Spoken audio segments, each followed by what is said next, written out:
Hey, welcome back to another episode of the Coach Wick Show on the Jackson Heights Cobra Cast. The Cobras started the season 3-0 with another big win against Horton on Friday. The Cobras have outscored their opponents 143-7 on the season through 3 games, and they look to continue this momentum into district play as we welcome the 2-1 McLouth Bulldogs this coming Friday. Coach, thanks for being here. Another decisive win against a league opponent last week. Can you just give us some thoughts on the Horton game?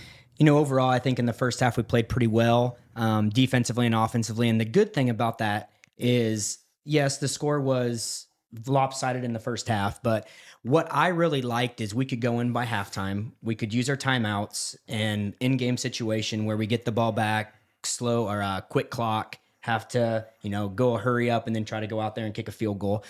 We didn't execute it, which is why we wanted to work on it a little bit more, but we know what we need to work on now. But those are the little things that you have to get into in a game like that. You have to pinpoint a little thing that you really, really need to work on, even if it's a lopsided game like that. So we were able to work on it.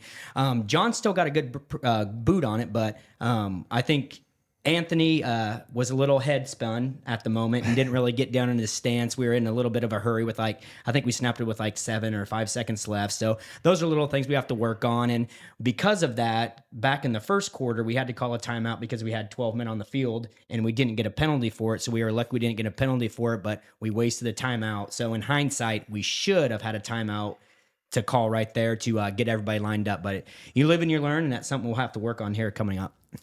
Can you talk about the second half of those kind of games? That's 2 weeks in a row, where we go into halftime, a pretty big lead. Mm-hmm. You still got to work on things, to come out of halftime. What are your thoughts when you come out of a halftime of a game like that? That's a hard question because you get to some aspects of it where you want your kids to have 4 quarters of action, where if we go into the playoffs and we go into a hard-fought fourth quarter game, we have to be able and be conditioned to finish that game. Hindsight, you look at it where it's your fault or the coach's fault if you're playing a kid or a starter and you're up by 42-0 like we were at halftime, and then let's say one of your starters get injured. So it's a really fine line on when to take them out, when to leave them in. I believe we gave our varsity 2 drives there in the second half. We scored on the first drive. And then the second drive, we were able to sub a little bit, do our JV inside the 20, I think, and they got stopped inside the 20. Then we were able to kick that field goal to make it 53-0. But it's a fine line, and that's something where you really, as a head coach, need to talk to your assistants, what your assistants are thinking, if they want to see anything else on offense or if they want to do anything else on defense. But overall, it's been good this year, but that's something we definitely have to keep an eye on.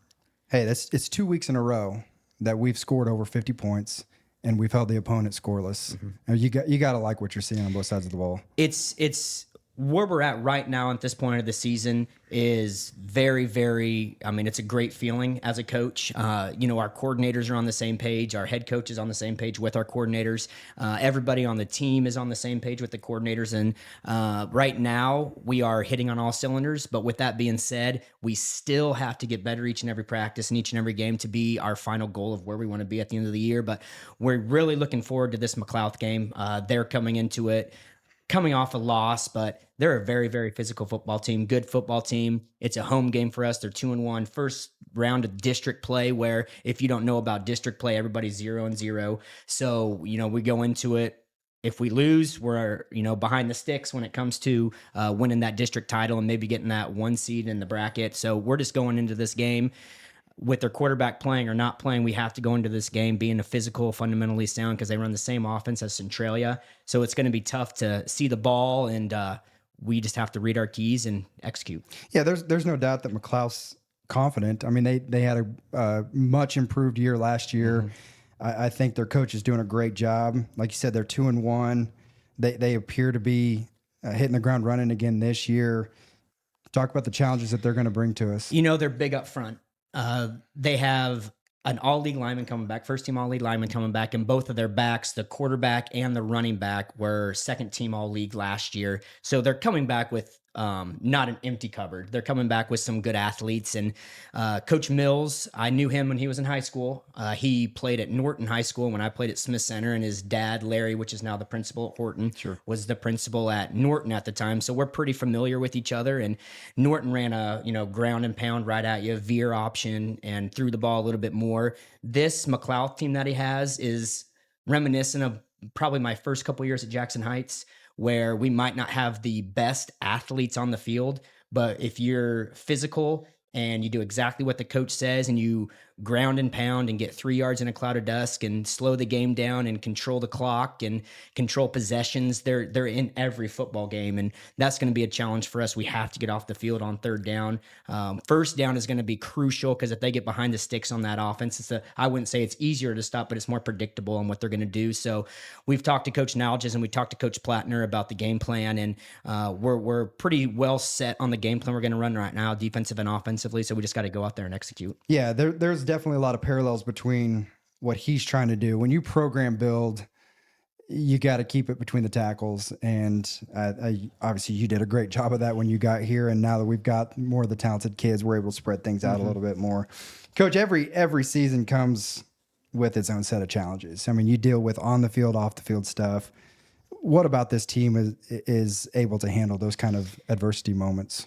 I just think what we're really, really good at handling right now is we're juniors and seniors. So when push comes to shove, when we're, kicked in the gut a little bit, punched in the gut a little bit, you have that adversity hit, maybe in years past when those were freshmen and sophomores, it would be one of those snowball effects where, oh my gosh, here we go again. But this year we really have the leadership saying, hey, let's go right now. Next possession, next play, next series. It's been very, very good, especially in practice, trying to get those young kids to come along. We had a JV game Monday against Effingham, and they brought a tremendous amount of people to the game. And it was kind of sluggish and from the get-go, but, even the coaches and the players that were there challenged the players at halftime. And we came out as a totally different team in the second half and were able to really, really compete against a higher level team, especially that they brought majority of their varsity players to get that game-like experience. But it's just such a blessing to have juniors and seniors on your team that really want to take that leadership role and really embrace it.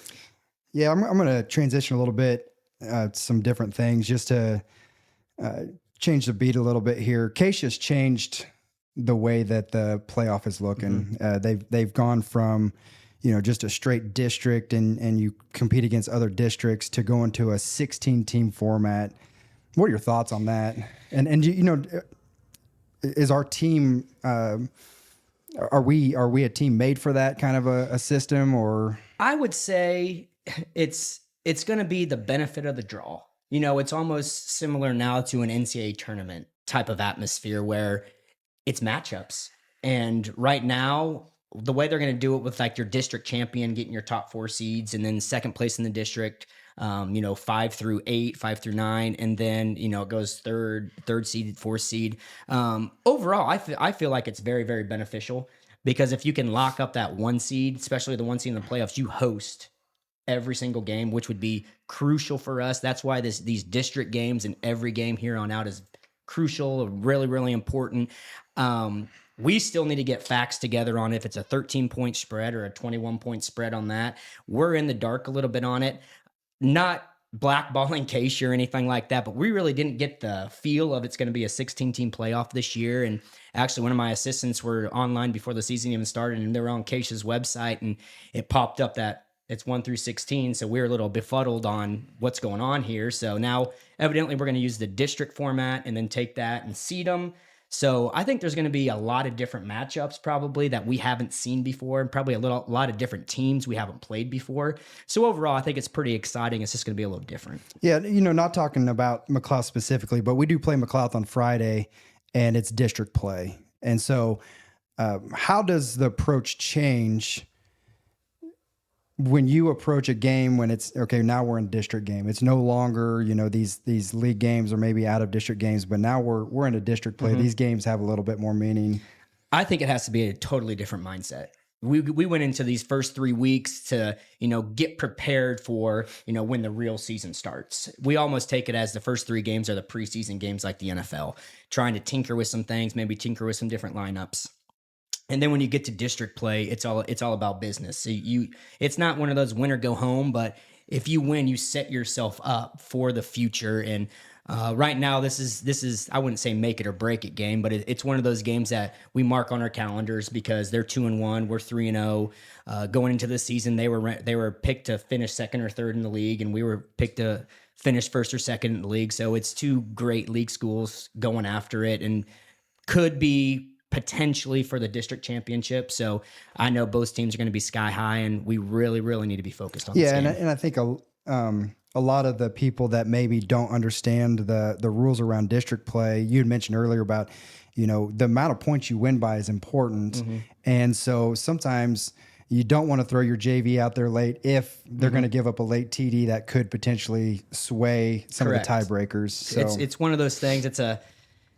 It's one of those things where the fans, in the stands are like, maybe there's 2 minutes left and we're up by 20 points. And we're calling timeouts and we're trying to drive the ball down there. Those people in those stands, or even on the radio, if you're listening to it on the radio, will be like, "What are you doing, Coach Wick?" But they don't know. Each point is very, very crucial to that final standings. I'm going to finish here just asking a question from a coach to a coach. A lot of people see you and your assistants on Friday night on the sidelines, and they don't realize that there's so much that goes into coaching beyond the Friday nights. Can you just kind of give our audience some insight into the parts of the job that maybe people don't see? Well, it's one of those things where you have to be a coach, a mentor, sometimes a father figure, sometimes a psychologist. It's one of those things. You got to be a jack of all trades, and to be a head coach, you really must really trust your assistants, because you give them the leeway to not, as a head coach, not micromanage.